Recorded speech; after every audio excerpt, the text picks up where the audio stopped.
Today is a momentous day for California. After 15 months or so, the state reopened today. Officials have removed majority of the restrictions that were put in place to combat the spread of COVID-19. While this state and others around the country are opening back up, we cannot forget that the entire world has suffered, and for the most part, still suffering incredible amounts of loss.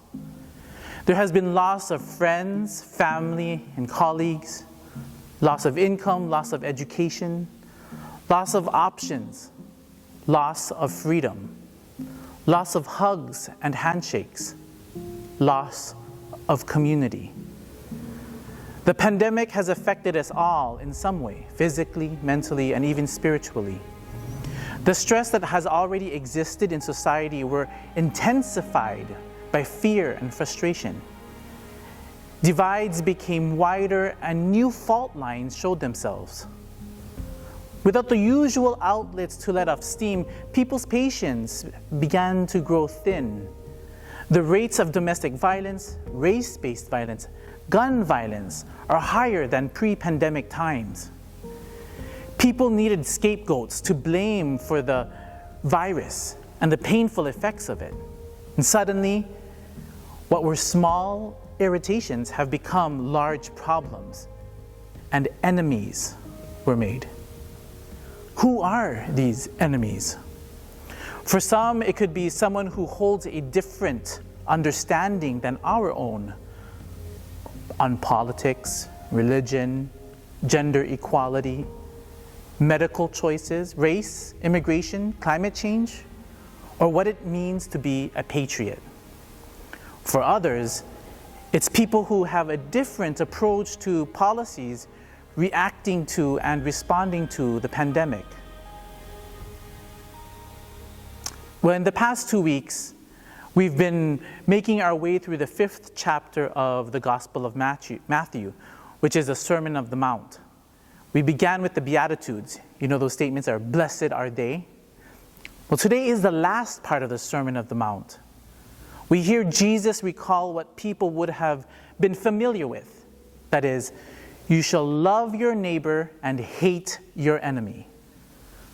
But today, Jesus is being countercultural and is giving us a tall order. He says, love your enemies and pray for those who persecute you. Love your enemies, he says. We too easily throw that phrase around, love your enemies, without realizing the gravity of what Jesus is calling us to do. It seems like an impossible ask. Of course, the gospel writer, Matthew, saved the most challenging part of the Sermon of the Mount for last. And it so happened to fall on today, the state's reopening day, a turning point for renewed hope and new opportunities. Are we really, though, supposed to love our enemy and with sincerity? Are we really supposed to pray for those who are working against us, who actively want us to fail? For those who hate us, or those who would cause us harm? Them too? Jesus says, yes. This doesn't mean that we have to. This doesn't mean that we don't stand up for what's right. But oftentimes, in struggling for justice, we retreat to our like-minded camps and echo chambers.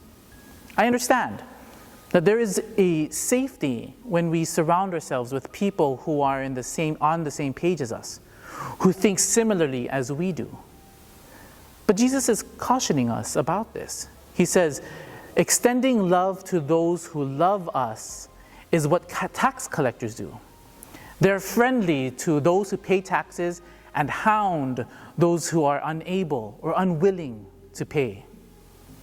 And he says that engaging with only our friends and our allies are what the pagans do. It's natural to be inclined toward others who are friendly towards us.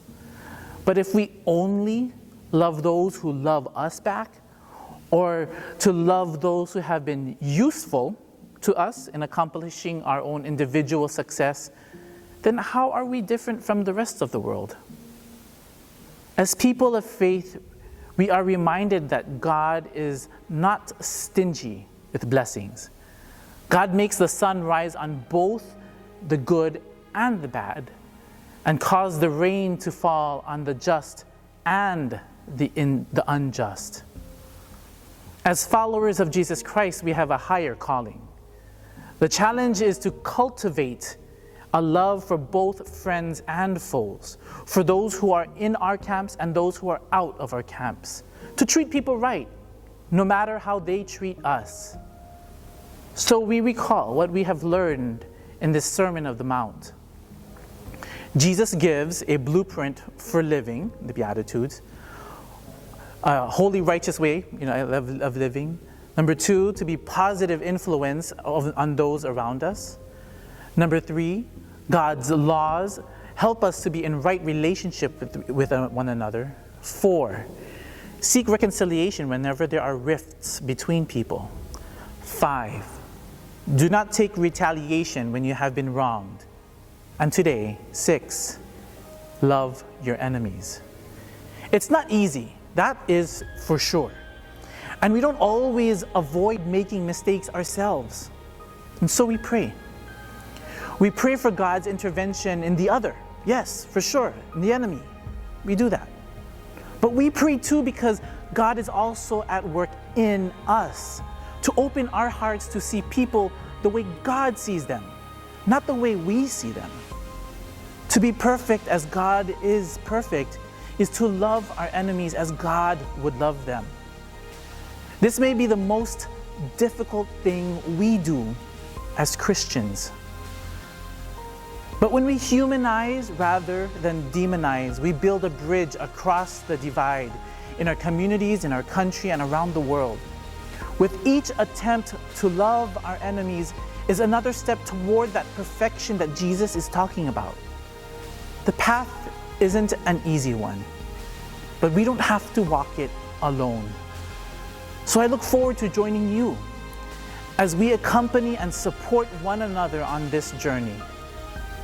Today is a momentous day for all of us. And today is a turning point for renewed hope and new opportunities.